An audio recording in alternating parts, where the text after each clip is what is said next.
दोस्तों, इस वीडियो का टॉपिक है न्यूज़ की क्या अहमियत होती है इन्वेस्टिंग में, डिसीजन मेकिंग में और हमारी लाइफ में। हो सकता है आपको मेरी बातें पसंद ना आए, पर दूसरा पर्सपेक्टिव सुनने में कोई हर्ज भी नहीं है। मेरे ओपिनियन में ज़्यादातर न्यूज़ कचरा होती हैं जो आपका टाइम वेस्ट करती हैं और आपकी फ़िज़िकल और मेंटल हेल्थ भी ख़राब करती हैं, क्योंकि न्यूज़ वाले खुद हमारे लिए डिसाइड करते हैं कि हमें किस न्यूज़ पे ध्यान देना चाहिए और किसे इग्नोर करना चाहिए। उनकी मर्ज़ी से टॉपिक कवर होता है, चाहे वो हमारे लिए बिल्कुल भी रेलेवेंट ना हो। नसीम टैलेब और रॉल्फ डॉबली के जो व्यूज़ हैं न्यूज़ के बारे में, वो मैं आपसे डिस्कस करूंगा इस वीडियो में, लेकिन अपने तरीके से। और उम्मीद करूंगा कि वीडियो के आखिरी तक आपका व्यू चेंज हो जाएगा न्यूज़ को लेकर। 3 बातें डिस्कस करेंगे इसमें। पहला, न्यूज़ कचरा क्यों है। दूसरा, कैसे न्यूज़ आपकी फ़िज़िकल और मेंटल हेल्थ के लिए हानिकारक है। तीसरा, टाइम वेस्ट कैसे है। कचरा इसलिए क्योंकि ज़्यादातर न्यूज़ मिसलीडिंग, इररेलेवेंट, सुपरफिशियल और मैनिपुलेटिव होती है। नसीम टैलेब एक एग्जांपल देते हैं। एक गाड़ी जा रही है ब्रिज के ऊपर से और ब्रिज गिर जाता है, तो मीडिया किस चीज़ पे फोकस करता है? कार पे, और जो बंदा कार में था, कौन सी कार थी, बंदा कौन था, कहाँ से आ रहा था, कहाँ जा रहा था। जबकि फोकस किस चीज़ पे करना चाहिए?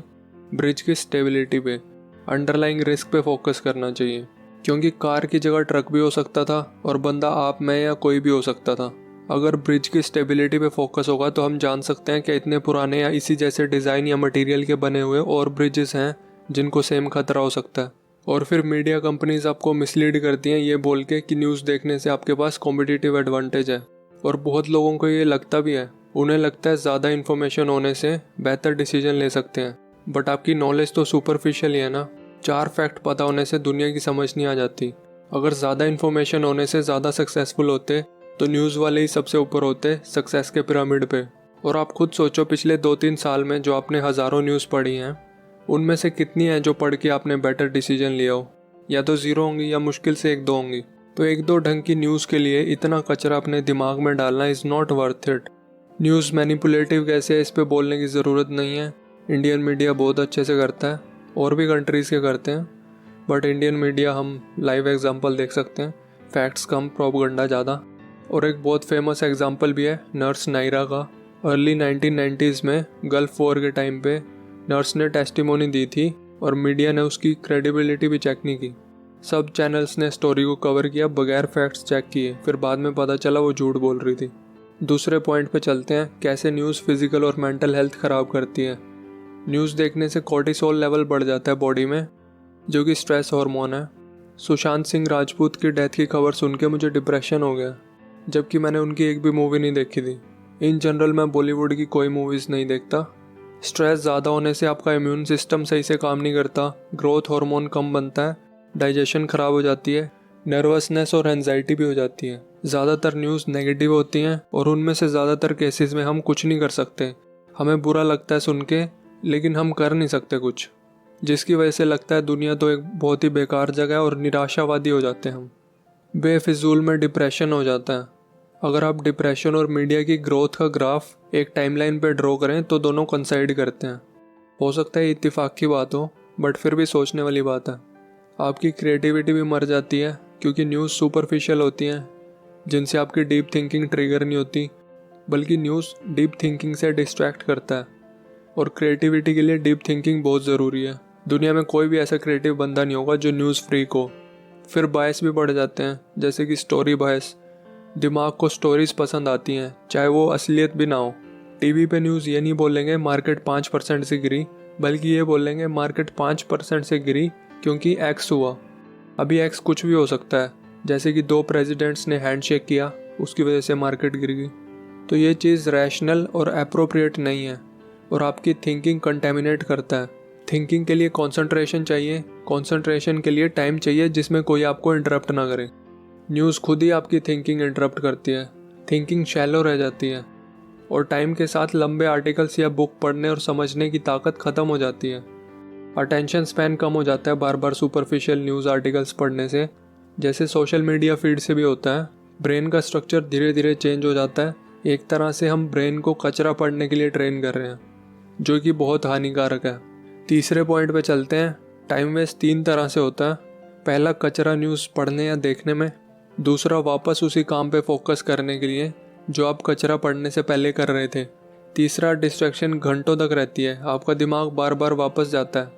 और ग्लोबल लेवल पे पोटेंशियल प्रोडक्टिविटी लॉस बहुत बड़े पैमाने पे होता है। रॉल्फ डोबेली एक एग्जांपल देते हैं इंडिया का ही। 2008 मुंबई अटैक्स में 200 लोग मारे गए थे और 300 लोग इंजर्ड हुए थे। तो 100 करोड़ लोगों ने ऑन एन एवरेज 1 घंटा तो अपना ध्यान उस न्यूज़ को टीवी पे देखने में या उसके बारे में सोचने में दिया होगा। कुछ लोगों ने तो पूरा दिन भी न्यूज़ फॉलो की होगी। टोटल 100 करोड़ घंटे लोगों ने इस न्यूज़ को दिए और ग्लोबल एवरेज लाइफ एक्सपेक्टेंसी है 66 ईयर्स। तो मतलब न्यूज़ 2000 लोगों की ज़िंदगी जितना टाइम खा गई थी। रॉल्फ बोलते हैं मुंबई अटैक्स ने तो एक्चुअल इम्पैक्ट किया था। जब माइकल जैक्सन की डेथ हुई थी तो लाखों करोड़ों घंटे वेस्ट हुए थे, जबकि कुछ रियल कंटेंट नहीं था उन स्टोरीज़ में। सही पॉइंट रेज किया है, पर मुंबई अटैक्स वाला एग्जाम्पल पर्सनली सही नहीं लगा मुझे। उसकी कवरेज ज़रूरी थी, क्योंकि मान लो कोई घूमने का प्लान बना रहा हो कोलाबा जाने का, तो उसे न्यूज़ से पता चल जाएगा कि वहाँ नहीं जाना चाहिए। और जो ऑलरेडी हैं कोलाबा में, वो भी जल्दी से जल्दी वहाँ से दूर जाने की कोशिश कर सकते हैं। और अगर कंट्री में एक जगह अटैक हुआ है तो पॉसिबिलिटी है कंट्री में किसी और जगह भी टेररिस्ट भेजे हों, तो न्यूज़ से लोग सतर्क हो जाएंगे। और फिर जो पुलिसमैन और आर्मी मैन शहीद हुए हैं सिविलियंस को बचाते हुए, उनकी बहादुरी को भी सलाम करना हमारा फ़र्ज़ बनता है। अपने टॉपिक से थोड़ा हट गए थे हम, वापस चलते हैं। अगर न्यूज़ नहीं पढ़नी चाहिए तो क्या पढ़ना चाहिए आपको? पहले तो आपको एक बात समझनी होगी, क्रिएटिविटी न्यूज़ फीड पे नज़र मारने से नहीं आती, किताबें पढ़ने से आती है। लंबी और डिटेल्ड बुक्स जिन्हें पढ़ने के लिए फोकस्ड अटेंशन चाहिए। किताबें पढ़ने से आप दुनिया के बेस्ट थिंकर्स के साथ बात कर सकते हो, उनसे सीख सकते हो। इससे इन्वेस्टर्स बेहतर एंटीसिपेट एनालाइज कर सकेंगे और गलतियां अवॉइड कर सकेंगे। आप कुछ भी पढ़ सकते हैं, हिस्ट्री पढ़ लो, साइंस पढ़ लो, बायोलॉजी पढ़ लो, साइकोलॉजी पढ़ लो, जिसमें भी आपका इंटरेस्ट है। बट ऐसी बुक्स जो डिटेल में एक्सप्लेन करती हों और जो आपको सोचने पे मजबूर कर दें, जिनके लिए फोकस्ड अटेंशन चाहिए। तो अभी आपको क्या करना है, अपने फ़ोन से सारी न्यूज़ ऐप्स डिलीट कर दो, टीवी बेच दो अपना, अखबार वाले को बोल दो कल से अखबार नहीं फेंकना, और कहीं भी पेपर या मैगज़ीन पढ़े मिलें तो हाथ नहीं लगाना। जो बुक्स पे मैंने वीडियोस बनाई है वो देखो, अगर वो बुक्स भी पढ़ सकते हो तो और भी अच्छी बात है। अगर न्यूज़ एक्चुअली इम्पोर्टेंट होगी तो आप तक पहुंच ही जाएगी, चाहे आप गुफा में क्यों ना रह रहे हो। मेरे हिसाब से रेलेवेंस एक पर्सनल चॉइस है। आपसे बेहतर कोई नहीं जानता कि क्या चीज़ आपके लिए रेलेवेंट है। हो सकता है आपकी जॉब डिमांड करती हो कि आपको न्यूज़ का पता होना बहुत ही ज़रूरी है, आपकी जो वर्क प्रोफाइल है वो न्यूज़ सेंसिटिव है। और ये भी हो सकता है कि आप कोई कॉम्पिटिटिव एग्ज़ाम की तैयारी कर रहे हैं जिसके लिए न्यूज़ पे पकड़ होना बहुत ही ज़रूरी है। तो आपको ये डिसाइड करना है। बाकी मैंने तो कोई न्यूज़पेपर नहीं लगवाया हुआ, ना मैं टीवी पे न्यूज़ देखता, और मेरे ओपिनियन में ज़्यादातर न्यूज़ कचरा होती हैं जो आपका टाइम वेस्ट करती हैं और आपकी फ़िज़िकल और मेंटल हेल्थ भी ख़राब करती हैं। भाई टीवी चलाइयो, देखते हैं क्या आ रहा न्यूज़ में। मम्मी अखबार कहाँ आज का? टेबल पे रखा था सुबह। क्या स्लैब पे बिछा दिया?